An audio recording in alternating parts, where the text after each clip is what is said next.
Vamos embora então, estamos de volta, é o nosso encontro de todos os fins de semana, é o Encontro do Esporte, 27 anos do ar.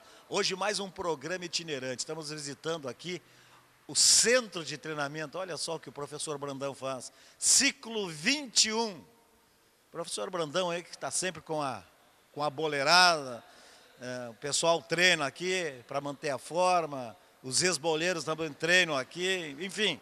E conosco hoje aqui, Anderson Polga. Surgiu lá em Santiago, na Copa Santiago de futebol. Veio para o Grêmio. Campeão do mundo com o Filipão, no Japão, Coreia. Depois foi para o Porto de Portugal, 10 anos. Depois voltou para o Corinthians, mas aí quando ele voltou para o Corinthians foi só para tomar o dinheiro do Corinthians. Na brincadeira, brincadeira. É o nosso convidado hoje, tá certo? Nós vamos fazer um intervalo, roda a vinheta. Entra o break, nós voltamos aqui da academia do professor Brandão, que não é academia, é centro de treinamento, CT, ciclo 21. Roda a vinheta aí.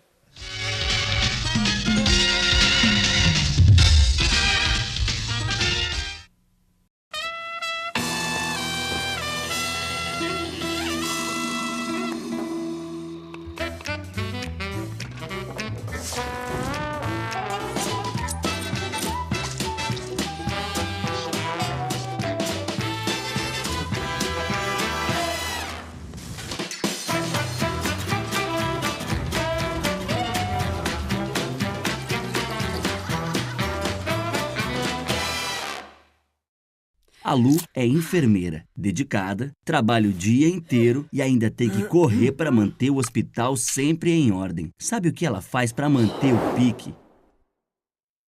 Jump! Vamos lá, gurias! O Sesc tem muitos jeitos para você ser feliz. Academia com valores acessíveis é um deles. Nelas você encontra tudo o que precisa para ter uma vida dinâmica e mais saudável. Para mais informações, vá até o Sesc da sua região ou acesse o site.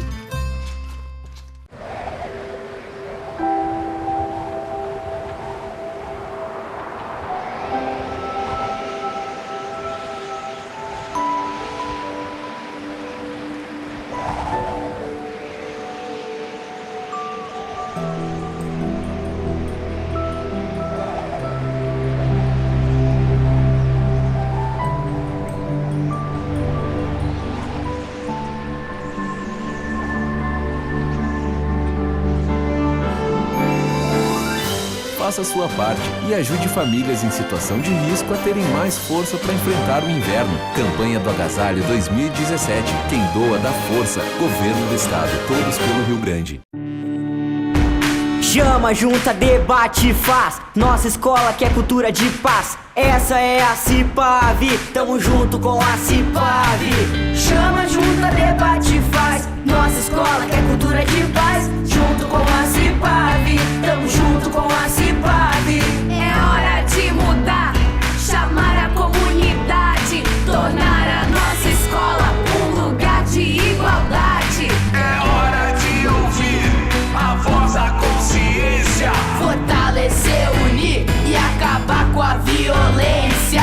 Chama, junta, debate, faz. Nossa escola quer cultura de paz. Junto com a Cipavi. Tamo junto com a Cipavi.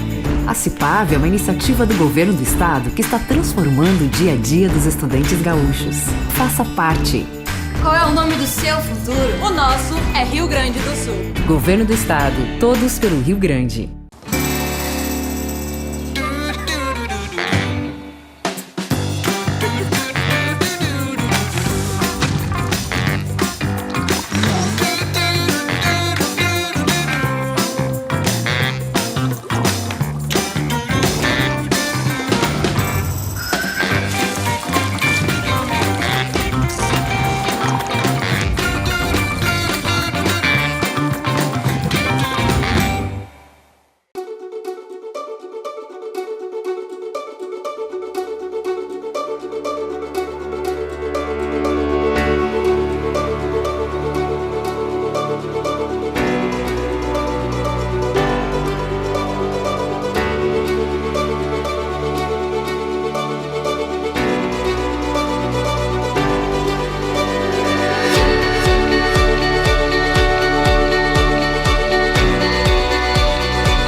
Tá certo então, meus amigos, minhas amigas do esporte, estamos de volta para falar com Anderson Polga. É o Encontro do Esporte, é o nosso encontro de todos os fins de semana. 27 anos no ar, que só está iniciando. E vamos iniciar lá por Santiago, que é a tua terra, onde estão teus pais, onde estão os teus negócios. Como é que surgiu tudo lá? Escolinha? Como é que foi? Na primeira, né, Bosco, sempre um prazer participar contigo do programa do Encontro dos Esportes. É uma satisfação muito grande.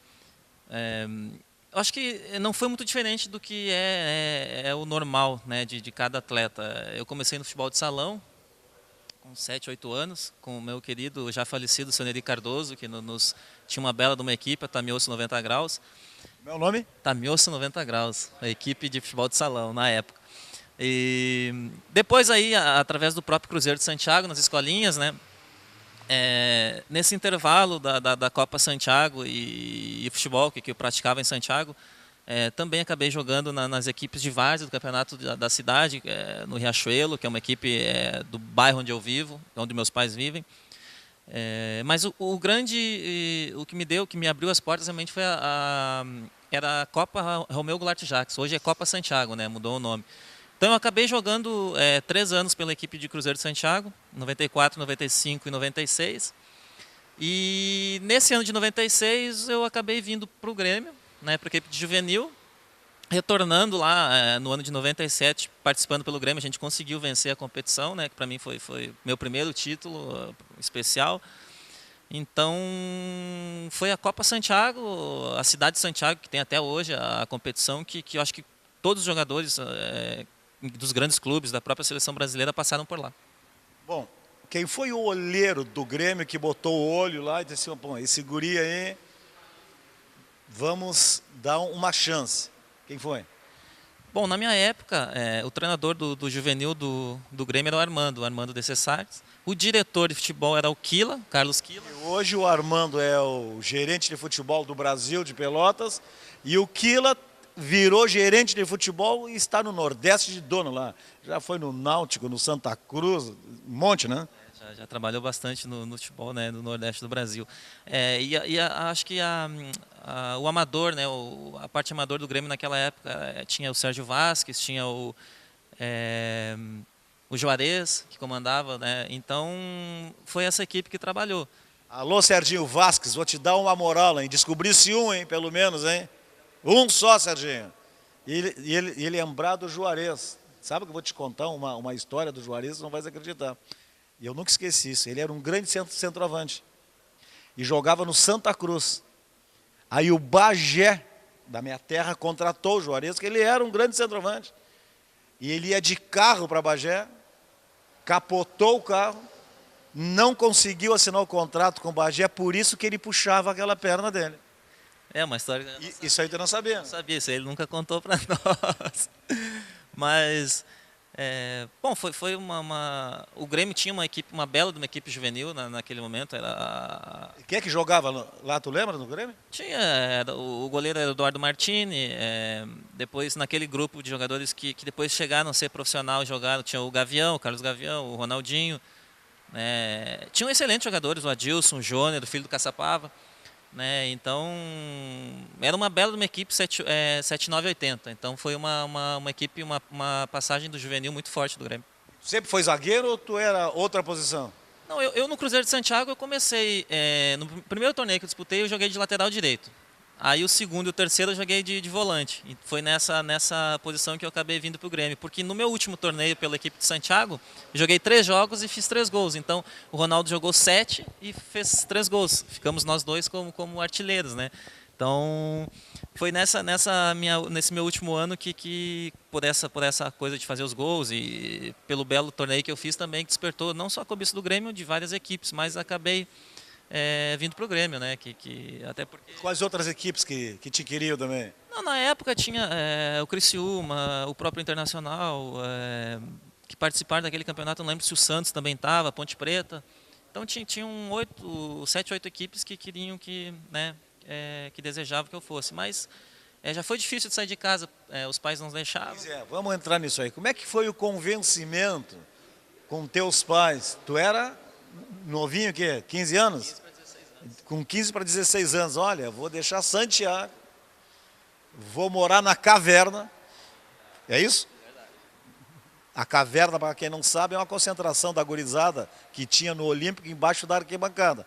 Não tem quem não tenha dormido ali naquela caverna. Até eu dormi ali, porque eu fiz teste no Grêmio em 75, vim de Bagé para cá. Obviamente que eu não fui aprovado. Mas como é que foi o convencimento em casa?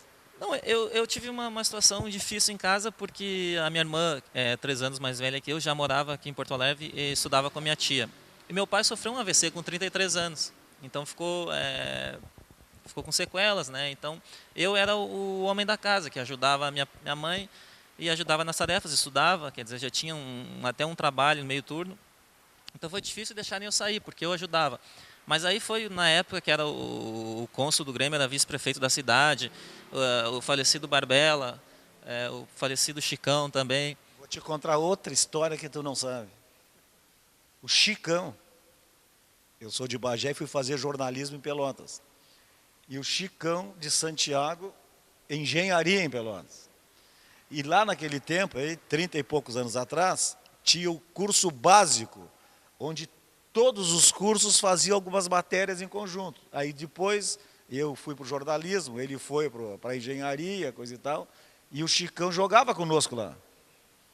Aí o Chicão virou vice, depois prefeito de Santiago, e aí deputado, aí teve essa tragédia que matou ele, né? Mas o Chicão foi um grande parceiro meu. O Chicão, é até difícil falar alguma coisa dele, porque é só elogios, né? Pode ser a pessoa, você conversar com qualquer pessoa, só vai escutar coisas boas. Então ele foi, para o esporte de Santiago, foi muito importante. E na minha vinda para o Grêmio também. Foram, até é difícil falar, mas 3, 4 pessoas que interviram, que pediram para os meus pais, né, e conseguiram com que ela deixasse, né, a própria minha mãe que barrava um pouco. Então eu acabei vindo já com o Grêmio no ônibus em 96, com a delegação. Foi rápido tudo então, muito rápido. Não foi assim só um namoro lá, depois volta aqui e disse, olha, temos que buscar aquele guri lá em Santiago, hein? E aí ficaram lá rasgando teu pai, a tua mãe. Não, surgiu o interesse depois da final da competição e o Grêmio foi campeão naquele ano, então eu vim com o Grêmio no ônibus, fiquei uma semana no Estádio Olímpico conhecendo a estrutura, depois voltei para Santiago e me apresentei em março, quer dizer, uma das coisas também que facilitou é porque eu não vim fazer teste, eu já vim em definitivo, né? Então já vim para integrar o grupo juvenil do Grêmio. Então isso foi uma coisa também que facilitou a minha saída de casa, né? Ele se espalhou pela cidade, olha, eu não sei como é que chamava lá, de Anderson ou de Polga? De Anderson. Olha, o Anderson, filho do seu fulano e da dona fulana, olha, foi lá, vai jogar no Grêmio. Não, foi... Escola, se espalhou, não? Ah, com certeza,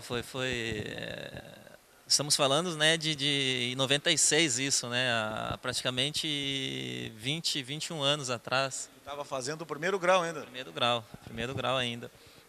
Então, e eu nunca tinha saído de Santiago, para mim também era uma novidade, né, uma situação nova. Mas foi ótimo, quer dizer, depois a chegada aqui no Grêmio foi outra coisa, foi a questão de morar no Estádio Olímpico, né, foi de 96 a praticamente 2000, foram 4 anos também ali morando. Na caverna. Na caverna. Então ali é um ambiente totalmente diferente, né? É uma situação diferente, você conhece, são jogadores que chegam e saem diariamente de toda a parte do país. Mas o meu primeiro, então foram coisas que eu fui me moldando, né? Me adaptando, e até o primeiro ano foi um pouco difícil, mas depois as coisas começaram a correr bem e meu rendimento, né, na equipe de juniores depois também foi crescendo. Tu lembras assim de alguém, teu brother, assim, na caverna lá onde vocês moravam? Não, nós tínhamos ali uma turma em 97, 98, que a gente começou a pegar uma amizade maior, que tinha um grupo que morava ali. Tu lembra do Panceira? Panceira, volante, um loirinho. Isso. E era da onde ele? De Erechim. Erechim. O próprio Bolívar, em 98. Bolívar, que depois foi ser campeão do mundo pelo Internacional. E o Panceira foi colocado no time titular pelo Leão e o Leão levou um pau, mas o Loirinho jogava bem na frente da área. Marcava muito o Panceiro. Aí tinha o Roberto, de Palmeiras das Missões, o próprio Juarez Júnior, o Juarez, que morava conosco, o Gavião. Então era uma turma assim que a gente levou para o resto da vida, né? Tu lembras de alguém que morava com vocês ali, que não ficou no Grêmio, mas que acabou vingando num outro grande clube, não? Bom,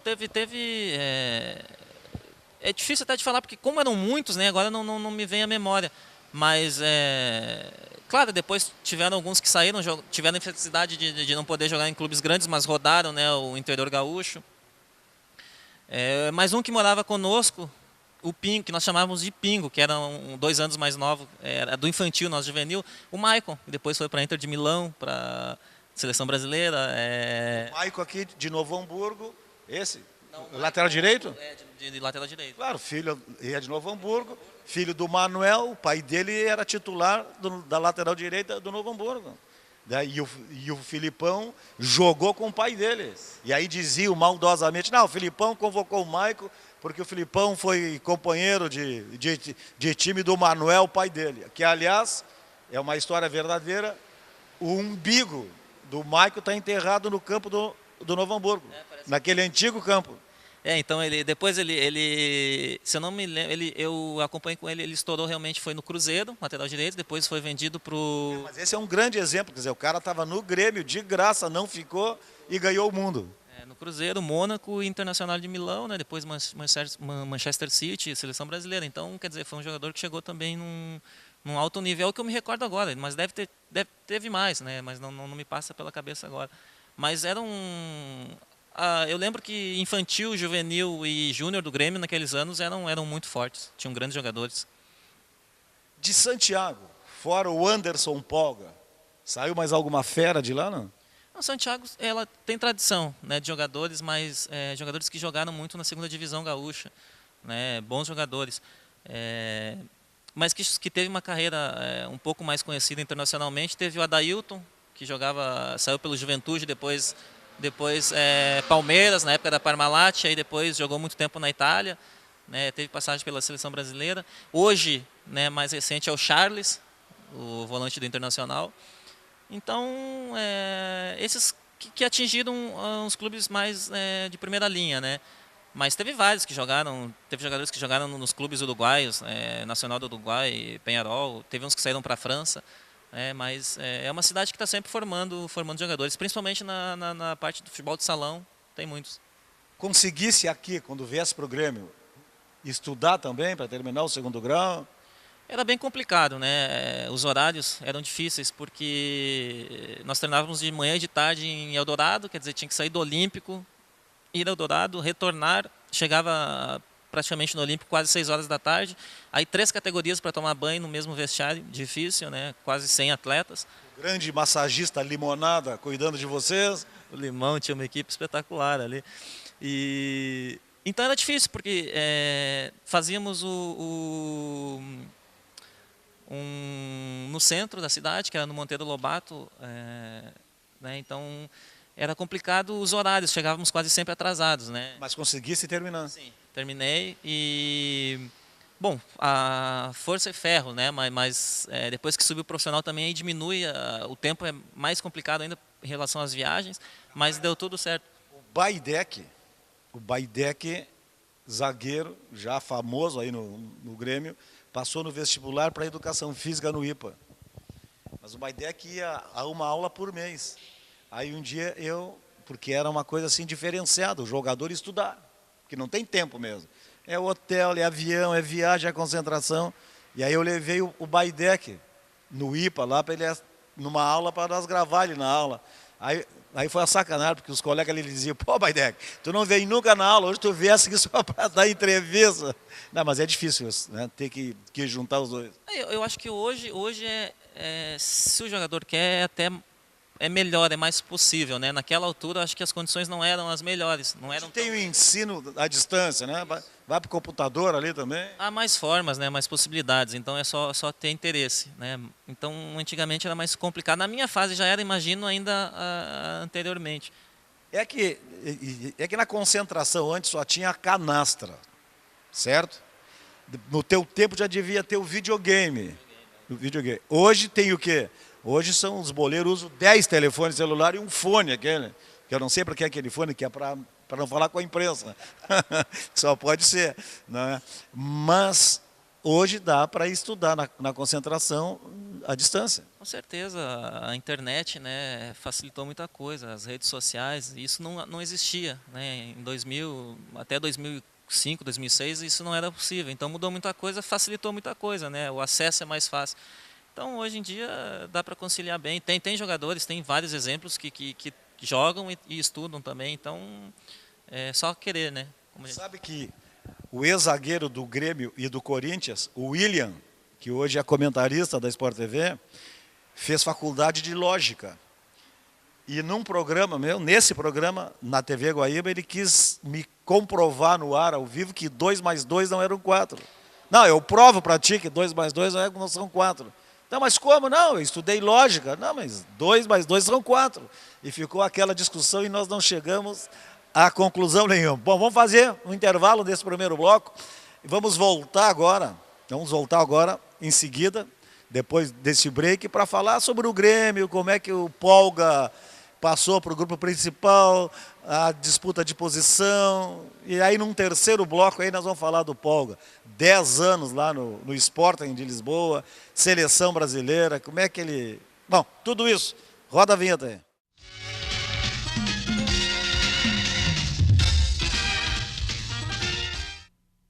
A Lu é enfermeira, dedicada, trabalha o dia inteiro e ainda tem que correr para manter o hospital sempre em ordem. Sabe o que ela faz para manter o pique? Jump! Vamos lá, gurias! O Sesc tem muitos jeitos para você ser feliz. Academia com valores acessíveis é um deles. Nelas você encontra tudo o que precisa para ter uma vida dinâmica e mais saudável. Para mais informações, vá até o Sesc da sua região ou acesse o site.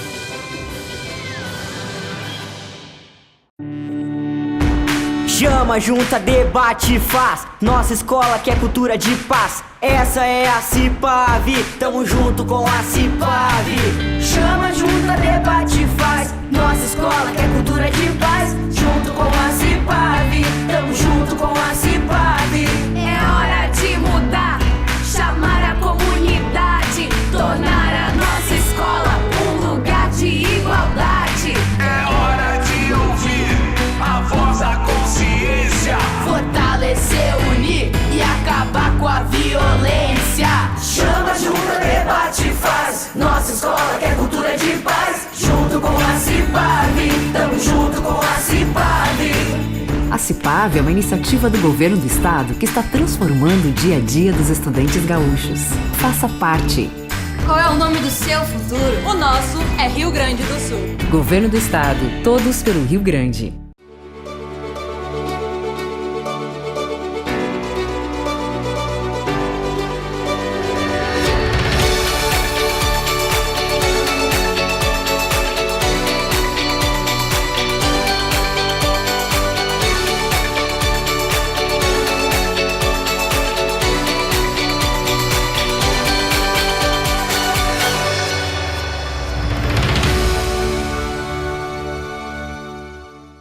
A Lu é enfermeira, dedicada, trabalha o dia inteiro e ainda tem que correr para manter o hospital sempre em ordem. Sabe o que ela faz para manter o pique? Jump! Vamos lá, gurias! O Sesc tem muitos jeitos para você ser feliz. Academia com valores acessíveis é um deles. Nelas você encontra tudo o que precisa para ter uma vida dinâmica e mais saudável. Para mais informações, vá até o Sesc da sua região ou acesse o site.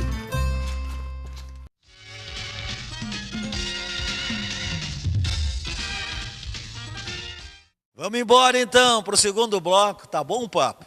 Na semana passada fizemos esse papo com o Christian. Também foi um papo muito legal. Lembra aí que o Christian contou a história?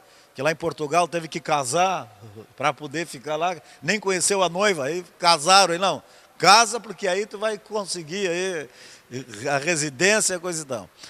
E aí da caverna, velho, pro outro lado, que a concentração era lá no segundo andar, aí tu já fosse comer o bife da titia que chamava, aí tu já tinha que responder pro seu Verardi. Como é que foi essa passagem? Não, foi depois, eu tive uma passagem muito boa no meu segundo ano de júniors no Grêmio, 98, 99, que aí o Tonho, que assumiu como treinador, eu fiz um excelente campeonato, nós ganhamos. Já na zaga? Não, como volante, segundo homem ainda. Então, ali que despertou. Aí eu subi em final de 99 para 2 grenais que tinha no final do Campeonato Brasileiro, para definir quem ia para uma competição, se eu não me engano, era uma sul-americana, uma competição assim. O treinador quem era? Do Grêmio naquela altura, se eu não me engano, acho que era o Cláudio Duarte, que estava o Cláudio Duarte. Não me recordo bem. Bom, aí passando essa parte, me apresentei em 2000, em definitivo no profissional, com aquela grande festa do Grêmio, né, da ISL, aquelas contratações, Amato, Astrada, Anderson Lima, Zinho, Paulo Nunes, aquela turma toda. Que deu todo aquele problema depois. E aí, Leão como treinador, aí fomos para Gramada, pré-temporada, acabei machucando o joelho, né, nesse intervalo. E fiquei até março, praticamente, me recuperando. E nesse intervalo, o Grêmio tinha uma competição na Espanha. E o Leão foi, né? Que foi uma grande confusão, que demitiram o Leão no avião, uma coisa assim. Eu nem me recordo muito bem. Então, eu não cheguei a trabalhar muito com o Leão, não peguei. Mas não era opção para ele, naquele momento. Nisso, assumiu o Antônio Lopes, né? E aí, que foi tudo muito rápido. Comecei jogando já com o Antônio Lopes. O Lopes que te puxou para zagueiro? Não. Aí jogava como volante ainda, muito questionado, porque a torcida estava naquela ilusão das grandes contratações, os resultados não vinham e não jogavam. Quem jogava era eu, o Gavião. O Astrada, o argentino, que jogava muita bola lá. O Amato, centroavante, que jogava muita bola lá. Esses caras vieram ganhando, o Zinho, acho que veio nessa mesma época. Todos ganhavam 300 conto por mês na época. E o Ronaldinho, que era o melhor do time, ganhava 20 ou 30. Por isso que o Ronaldinho foi embora. Para quem não sabe, essa história. O Ronaldinho pediu aumento, conversou com a diretoria. Não, tem que esperar. E o Ronaldinho já era o Ronaldinho. Aí ele vazou para o PSG. Tem muita história nessa época, né? Eu sei que o pessoal, a maioria dos jogadores tinha um contrato em dólares, né? O Grêmio pagava. A respeito da ESL, a gente nem sabe muito. O Ronaldo era um dos que ganhavam menos, realmente, e jogava, já era, né, a grande moeda do clube. Então, tem muita história nessa feijoada aí, como é que o pessoal fala. Retomando, então, com o Antônio Lopes. Bom, aí para mim foi rápido. Eu acabei jogando na semifinal do Campeonato Gaúcho de 2000 contra a Juventude. Eu estava sem treinar, eu treinei poucos dias e fui direto para a semifinal. Nós ganhamos no Olímpico 2-0. Nesse jogo, até acho que foi 2 gols do Ronaldo. Um jogo para mim difícil, porque eu estava muito tempo parado, uma lesão de joelho, de cartilagem, então eu praticamente chorava, né? O Olímpico chovendo no sábado, então gramado pesado, eu chorava de dor, mas ganhamos, foi tudo bem, foi o meu primeiro jogo, depois de um longo tempo. E as coisas foram acontecendo, depois começamos a João Avelange. Infelizmente perdemos a final para o Caxias, né, do Tite, daquele Campeonato Gaúcho 2000. E depois veio o Celso Rotti na Copa João Avelange e nós fomos até a semifinal. Esse te botou de zagueiro. Esse te botou de zagueiro. Zagueiro e 5 volantes na frente, aí tu te consagrasse. Não foi bem ainda Celso Rotti, né? Aí passando toda até o meio da competição, se eu não me engano. E depois, no meio do ano, foi a chegada do Tite. E aí o Grêmio também fez uma mexida no plantel de jogadores, né, com a saída de alguns, uma chegada de outros. E nisso chegou o Mauro Galvão.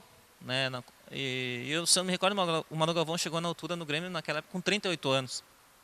Mas fininho, informe e jogando muita bola. Com certeza. E aí que entrou o Tite, e o Tite, uma pessoa, né, conhece muito, ele trabalha em cima do potencial de cada jogador, ele vê onde o atleta pode render mais, né, ele procura tirar isso. E acabou, naquela altura, criando esse 3-5-2 em função do próprio Mauro Galvão, que precisava, né, atuar para dar uma segurança para o Grêmio, enfim, uma experiência. Então acabou criando essa questão do 3-5-2, né? Aí que eu comecei a jogar como zagueiro, como stopper, né? Que era o que o Tite... Stopper, os uruguaios os usam. O stopper é o que fica atrás. E tem um outro nome para aquele que sai para caçar, que eu não me lembro o nome agora. Mas tem o stopper. E aí então foi criada dessa forma, né? Então foi aonde começou a formar uma equipe forte no Grêmio. Era o Rivalora? Não, que era o... Na minha era o Marinho, o Marinho. E eu pela esquerda. Marinho pela direita, Manuel Galvão e eu pela esquerda. Então esse era o trio, né, que saía o inicial. Aí depois, com uma lesão, eu funcionava, né? Quando saía alguém do meio de campo, Eduardo Costa, eu geralmente mudava de posição, ia para o meio, e aí entrava o Roger, entrava o Alex Xavier, entrava o Claudio Miro, entrava outro. O Alex Xavier, que é amigo do professor Brandão, até hoje, nessas peladas que o Brandão faz aí da categoria de base, ele dá um aipo que não é mole. Tá louco. Então nisso, né, nesse nosso desempenho ali de final de 2000, 2001, que foi um ano excelente, 2002, então eu comecei a me firmar, né, na equipe, com o próprio torcedor gremista.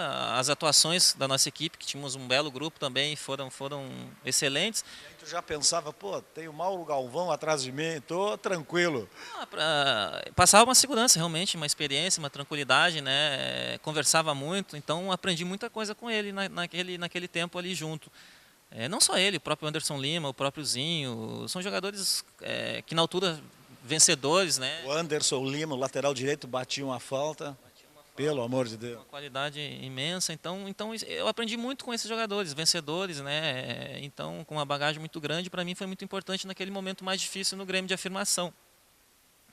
E depois foi tudo muito rápido, então nesse intervalo de 1 ano e meio de Grêmio muito bem, e já começaram a abrir portas, né, cogitação para a seleção brasileira. Tu vê assim, nesses 3 anos que tu está falando, passaram 3 ou 4 técnicos. Né? E tu jogando de segundo volante, coisa e tal, daqui a pouco o Tite que te puxou para trás, e aí tu gostasse de ficar ali. Quer dizer, corria, né? Corria, porque nós marcávamos os 2 atacantes, eu e Marinho. Mas foi bom, porque tinha uma equipe que se ajudava muito, se entendia muito dentro do campo, né? Então, gostava de fazer aquela função, tanto é que dali para frente eu joguei como zagueiro, né, o resto da carreira toda. E aí acabasse indo para o Sporting, né? Ficando 10 anos, né? Isso foi engraçado, porque final de 2001 até maio de 2002, praticamente 8 meses, o Grêmio jogando muito bem, chegando em todas as competições. Como eu falei, a seleção brasileira, o Filipão, ganhou o último jogo para classificar, né, para o Mundial de 2002, do Paraguai, ali no Olímpico até foi o jogo. Então, depois que acabou as eliminatórias, ele como estava sendo muito questionado o grupo, ele queria algumas mudanças. Então foi engraçado, porque nesses 6, 7 meses de anti-Copa, nesses amistosos, foi aonde que comecei fui para 4 ou 5 convocações, e onde me garantiu uma vaga para a Copa do Mundo. Que ninguém esperava, porque se falavam em 200 nomes, menos no Anderson Ponte. Aqui no Sul, né, a gente era bem falado, mas como o centro do país sempre foi, né, tem uma retração com os jogadores daqui, então eu tive que chegar lá, nos jogos já, nos primeiros que eu fui convocado, demonstrar realmente a minha qualidade para poder, né, eles aceitarem. Então foi bom, porque eu lembro que o Filipão estava atrás de atacantes, porque tinha aquela grande confusão com o Romário. Mas nos amistosos era só... Eu me lembro que em 4 jogos eu fiz 3 gols pela seleção. Então era eu, Kleberson, o Kaká e o Gilberto Silva. Os novos que estavam sendo convocados, que só faziam os gols, os atacantes não faziam. Então foi uma coisa engraçada. Mas esses gols, essas atuações me carimbaram, né? Me garantiram a vaga para a seleção brasileira para o Mundial de 2002. Que para mim não esperava também, foi tudo muito rápido. Quer dizer, de 2000, final de 2000 a 2002... Foi um turbilhão, né? Que só fosse pro Sporting depois da Copa. Depois da Copa. Aí, né? Aí voltando nesse ponto, chegando a seleção brasileira, o Filipão, nós chegamos na Coreia Japão com 11 praticamente definidos. Só tinha uma dúvida. Era entre eu e o Edmilson, porque o Filipão estava usando muito essa questão do 3-5-2 do Grêmio. Ele plantou na seleção brasileira, gostou muito. Então ele estava procurando jogadores que conseguiam fazer essas funções. Então, eu tinha essa facilidade, já estava acostumado, então para mim foi mais fácil. E foi ótimo a seleção brasileira, porque acabei jogando 2 jogos da Copa do Mundo e acabamos vencendo. retornando da Copa do Mundo, eu tinha mais 6 meses de contrato com o Grêmio. Mas eu quero te perguntar uma coisa. Tu lesse o livro do Vampeta? Não cheguei ali ainda. Então tá, tem uma história do livro do Vampeta que nessa Copa do Mundo que tu estavas, que o Filipão levou todo o grupo, não sei se foi para um salão do hotel, onde é que foi, e levou um guru para dar uma palestra. E esse guru, conta o Vampeta, mandou vocês todos deitarem de bruços. E aí esse guru pedia para o Filipão, Filipão, narra um gol aí. Aí o Filipão, não, mas eu não posso narrar o gol porque eu não defini o time ainda. E aí mas narra um gol, não, mas eu não posso. Se eu for narrar um gol aqui, eu vou estar escalando o time. Aí diz que o guru disse para o Filipão o seguinte, não, narra só pelos números. E aí o Filipão, e vocês todos deitados lá, de bruços. E aí diz que o Filipão dizia assim, bola pro 2, 2 pro 3, 2 pro 5, gol do 10. E aí o rival dizia, o 10 sou eu. E aí o guru dizia, narra outro gol. E aí o Filipão, bola pro 3, bola pro 5, bola pro não sei o que lá, gol do 5. Aí o Vampeta dizia, o 5 sou eu. Aí quando chegou no fim dessa resenha, o Filipão perguntou pro guru, tá, e aí? Não, esses todos aí que falaram, tu pode escalar porque eles têm personalidade. Os outros, foi verdade isso, não? Teve várias histórias, né? Bom, tinha uma turma... Tá no livro escrito pelo Vampeta. Eu infelizmente não vi ainda, não li o livro. Aconteceu e teve várias também, porque o Vampeta, o Júnior, lateral esquerdo, o Edilson e o Luizão era o quarteto terrível, né? Quer dizer, aqueles ali não deixavam passar nada. Então, mas era um ambiente fantástico de seleção, com o Filipão, com o Murtosa, com o Paixão. Então, o Darlan, tá? Então foram bom, uma comissão espetacular. O Antônio Lopes era o delegado da delegação, então, né, foi um... Bom, ele é delegado de polícia também, tu sabe disso? Verdade. O homem andava armado, né? Eu lembro, no Grêmio ele andava armado, chamava de delegado, né? Teve um jogo do Vasco no Rio, que ele era o treinador, que ele deu ordem de prisão para o juiz. Sabe disso? Não sabe disso? Eu já ouvi essa história, diz que ele teve essa... Sou o delegado, tá preso. Se roubar. Mas era muito bom. Bom, agora vamos fazer mais um intervalo e vamos fazer mais uma resenha. Vai lembrando de algumas historinhas de bastidores lá, que tem várias histórias. Filipão, do Paixão. Voltamos em seguida.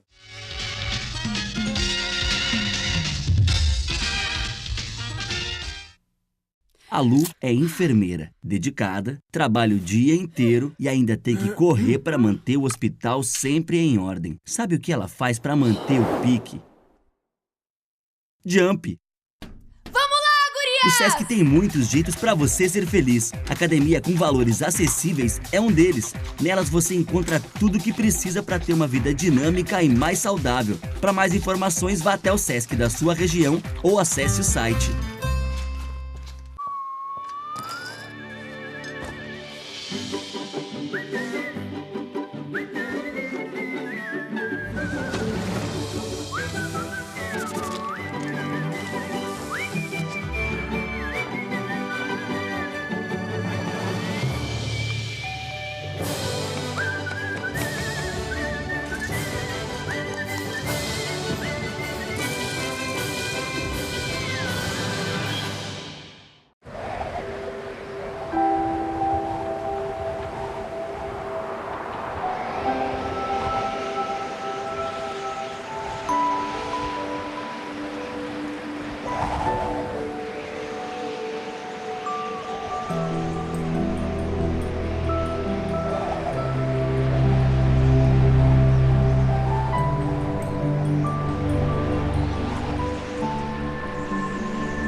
Faça a sua parte e ajude famílias em situação de risco a terem mais força para enfrentar o inverno. Campanha do Agasalho 2017. Quem doa dá força. Governo do Estado. Todos pelo Rio Grande.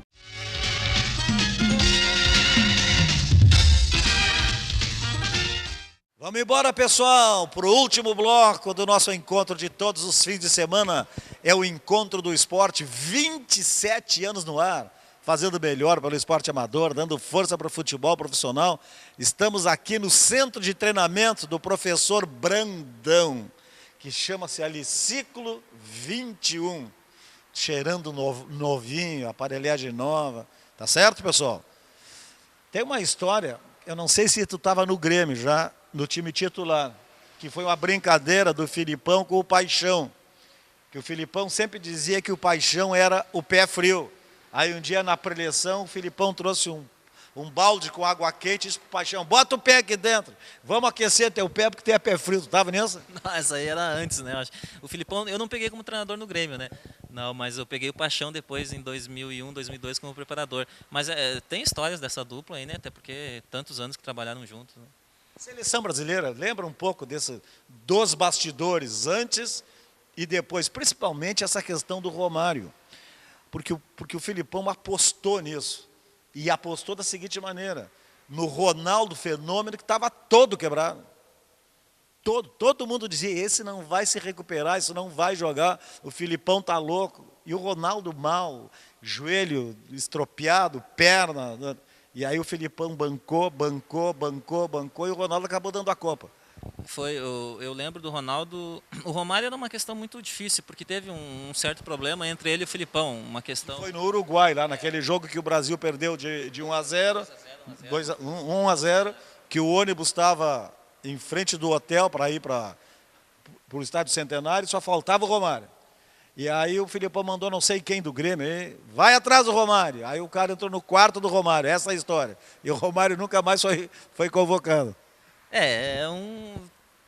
Existiu, né, um extracampo que acabou prejudicando a seleção, né, o ambiente todo. Então o Filipão, muito correto, né, bancou, não convocou, mas era muito difícil porque nós chegávamos os amistosos aí pelo Brasil e a torcida, né, nem torcia, quer dizer... Os próprios jogadores, tinha jogador dentro que queria o Romário. Sim, com certeza. E o Fernando Henrique, na época que era o presidente, também pedia, quer dizer, era uma questão muito difícil para o Filipão, né. Mas ele bancou e o Ronaldo foi convocado para o último amistoso antes da Copa, né? Se eu não me engano era contra a Finlândia. Mas o Ronaldo com o joelho completamente tinha estourado, né? A rótula, quer dizer, não conseguia nem caminhar, a verdade foi essa. Ele não conseguia nem entrar em campo naquele jogo. Esse que é o mérito do Filipão, acreditou. Mas precisava, e o Ronaldo chorava, eu lembro daquele jogo, chorava de dor porque ele não conseguia correr, mas entrou, jogou, ficou em pé dentro do campo porque ele precisava mostrar que ele tinha condições. E todo mundo mesmo assim duvidando, mas depois tinha um certo tempo até a Copa e ele falou para o Filipão que tinha condições podia contar com ele, podia confiar que ele tinha plena confiança que ia recuperar e ia estar muito bem na Copa. E demonstrou depois, né? Eu acho que Rivaldo e Ronaldo foram os dois principais jogadores da seleção naquele Mundial. De quais os jogos que tu participasse? Eu joguei o segundo jogo contra a China e o terceiro contra a Costa Rica. Só pegasse barbada? O homem... mas sabe que esses jogos são os mais difíceis, porque a seleção brasileira sendo favorita sempre... E não há jogo fácil em Copa do Mundo, né? Porque naquele Mundial de 2002 a França perdeu para as equipes africanas, se não me lembro, a Argentina também. Então, se você não colocar dentro do campo, né? Não usar a sua capacidade técnica, a sua qualidade, não vai vencer o jogo. Né? Quem era o teu companheiro de quarto na concentração na Copa? Era tudo individual, né? A seleção é quartos separados, mas um andar inteiro. Mas eu na Copa andava muito com o Marcão, e com o Dida, com o Gilberto Silva, né, com o próprio Kleberson. Então... O Filipão também inventou os dois, o Gilberto Silva e o Kleberson, ele inventou os dois e deram certo. Porque o volante titular e capitão da seleção brasileira é o Emerson, né? Infelizmente... Foi brincar de goleiro lá? Na véspera do jogo, antevéspera, foi pro gol e deslocou o ombro, ficou fora da competição, né, por uma boa... Era o capitão, não era o Cafu, né, primeiro capitão. Mas para te ver o que acontece, né, as histórias que... Mas ele... O que passava pela tua cabeça, quarto individual, tu sozinho no Japão, na Coreia, daqui a pouco tu ali, deve ter passado um filme, né? Pô, sair da caverna lá da concentração do Grêmio, pô, sair de Santiago, pô, a mãe não queria, o meu pai lá, que eu precisava cuidar dele, coisa e tal. O que passava lá na tua cabeça? Vai lembrando muitas coisas, né? Para mim, vir para o Grêmio, quando eu subi já profissional, já foi uma grande coisa, né? Para mim, já era um dos sonhos, o sonho que eu tinha. A seleção brasileira, eu lembro que na primeira convocação para mim já foi bem complicado, né? Até o dia da viagem. uma convocação, um jogo contra a Bolívia, em Goiânia. Então eu já imaginava, vou chegar lá, Roberto Carlos, Cafu, Emerson, Ronaldinho. Emerson já conhecia do Grêmio, mas Roberto Carlos, Cafu, Ronaldo, Rivaldo, esses caras, né? A gente jogava videogame com eles, né? Então... É verdade que eles pegam, chamam lá o mais novo. Ô, Juvenil, vem cá, vai lá, vai buscar um copo d'água para mim lá, Juvenil. Naquela época, sabe que na seleção não tinha isso, eles te davam muito apoio. Olha, tu pode me xingar, o Roberto Carlos era um que falava, o Cafu me chama, porque eu gosto de atacar, quer dizer, como eu jogava pelo lado dele, ele disse, olha, eu vou te ferrar se não me chamar, eu sou meio que é só para frente. Então, né, eles davam muita força. Hoje em dia que tem essa coisa, né, dos mais novos ter que pagar, sacanagem, mas naquela altura não tinha. Tinha era a amizade, a sacanagem deles, porque Denilson, Roberto Carlos juntos, o pessoal não dá folga. Porque tu chegou lá e aí tu te deu de cara com os teus ídolos. Qual foi a tua reação?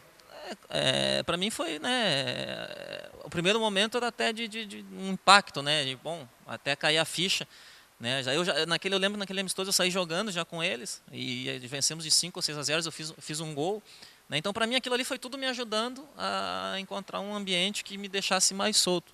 E a seleção brasileira estava sendo muito cobrada, né, até eu lembro que se o Filipão não ganhasse o Mundial, ia ser difícil ele retornar para o Brasil por toda essa cobrança, né, que existia em função do Romário, resultados. Para ele, eu acho que... Os jogadores mais velhos ali não falavam com ele, por exemplo, o Cafu, o próprio Emerson, quando estava lá, Roberto Carlos, Rivaldo, cara, traz o baixinho, cara, traz o Romário. Olha, eu tô sendo meio suspeito de falar, né? Mas eu não sei, eu te falar bem a verdade, eu acho que não. Eu não sei, até porque, tu sabe que a seleção brasileira sempre foi meio difícil, né? Ego. Eu acho que o Romário, naquela altura, não era mais aceito pela condição técnica, né? Que apresentava dentro de uma partida de futebol, mas não pelo ambiente, né? Faltava, talvez, os jogadores olhassem assim a falta de comprometimento com o objetivo que você tinha traçado. De repente, a seleção, como estava num momento complicado, que precisava mais, né, de cada um, então eu acho que o Filipão fez o certo, né, em função da linha de trabalho dele, e dos outros jogadores aceitaram completamente bem. Qual foi a primeira coisa que tu fizesse? O juiz apitou, Brasil campeão, o que tu fizesse? Corresse pro vestiário? Que nós estávamos atrás do gol do Marcos aquecendo, e eu me lembro que, ali você não sabe o que faz, né, porque é um negócio que parece que o mundo parou naquele momento. Lembro que eu pulei os placares ali e abracei o Marcos, o primeiro que estava na frente, depois a gente correu para o meio de campo e eu lembro que era uma loucura, era um para cada lado. E no vestiário, qual foi a primeira coisa que fizesse? Depois que volta para o vestiário já volta com aquela adrenalina mais baixa, né, mas... Tinha champanhe, tinha cerveja... Tinha a reza antes? A reza, eu lembro que foi feita uma reza depois no grande círculo do campo, né, que o Filipão sempre fazia. E depois, quando chegava no vestiário, já era mais ameno. Aí foi a questão da taça, né, passar de mão em mão. Da fotografia. Que daquela época não tinha, era mais câmera mesmo, não existia celular. Pois é, isso que eu ia te perguntar. Já tinha celular na época? Porque eu não me lembro. Não tinha nada da questão de celular, de foto. Aí, como é que tu fizesse para ligar para a mãe? Mãe, sou campeão, mãe. Tínhamos o celular, mas era os mais simples, né, que existiam. Quer dizer, não enviavam foto, não era só ligação mesmo. Eu lembro que consegui falar, acho que consegui depois pelo horário, né, porque aqui lá depois era madrugada, então ficamos no hotel e... Champanhazinha, cervejinha. Depois foi uma festa assim, liberada, né, a confraternização que existe de alguns familiares que estavam lá. E até porque não tinha o que fazer no Japão, né? Não tinha aquilo, não tem... Vocês loucos para vir embora. Nós pegamos o avião, acho que no outro dia já, para Los Angeles, né? Então, a festa maior foi no avião. Em que momento da seleção lá que o Filipão inventou que deixa a vida me levar, vida leva eu, que essa seria a música da seleção?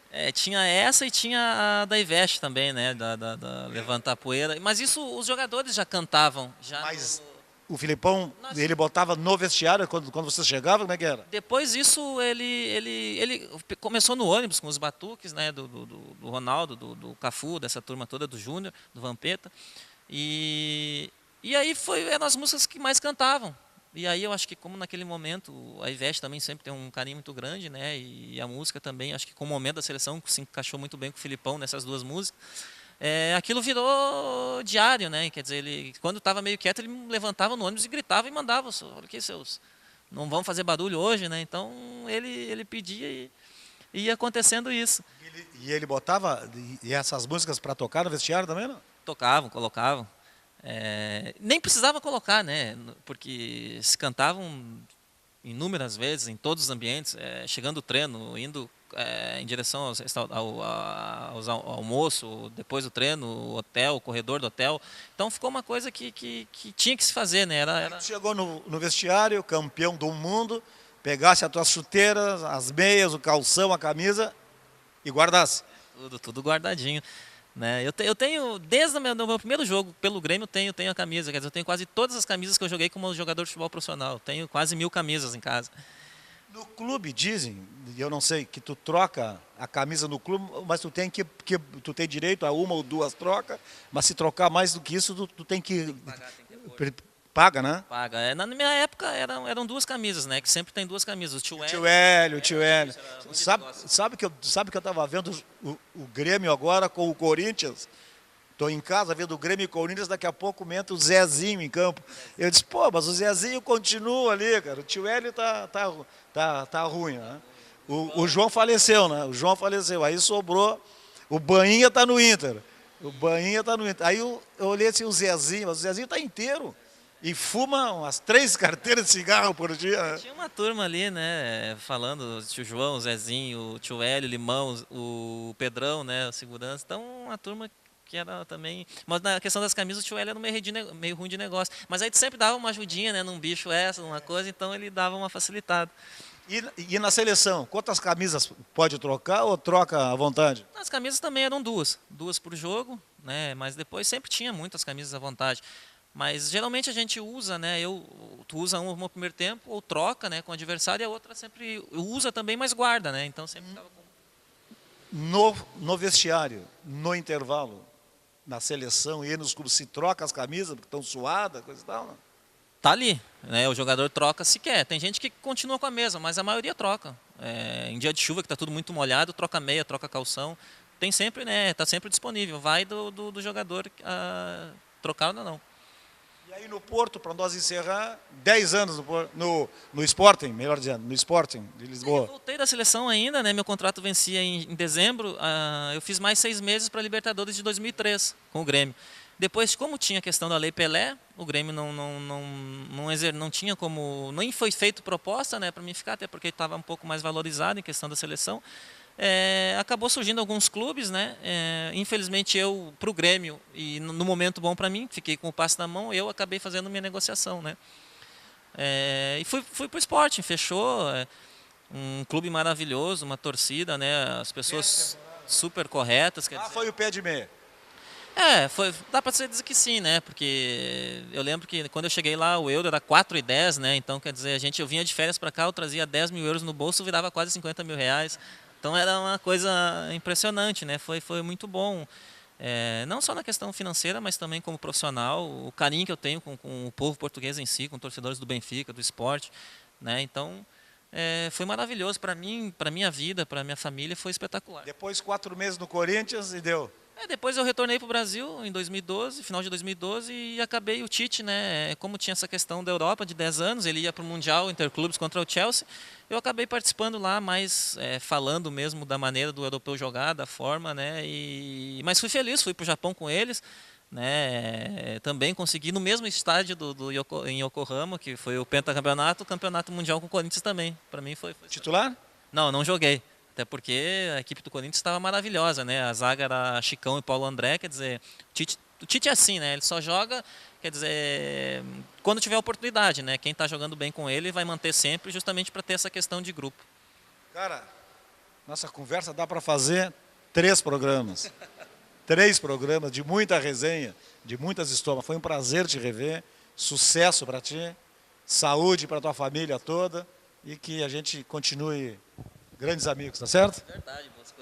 História tem, né, pra gente contar, como tu falou. E para mim é um prazer sempre participar contigo e sempre à disposição e obrigado. E é um prazer também porque isso faz parte do esporte, né? Então são 27 anos e para mim é um grande prazer fazer parte também.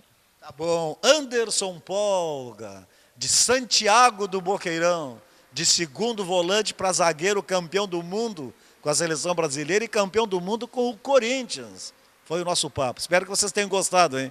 Um grande abraço a todos e até o próximo fim de semana.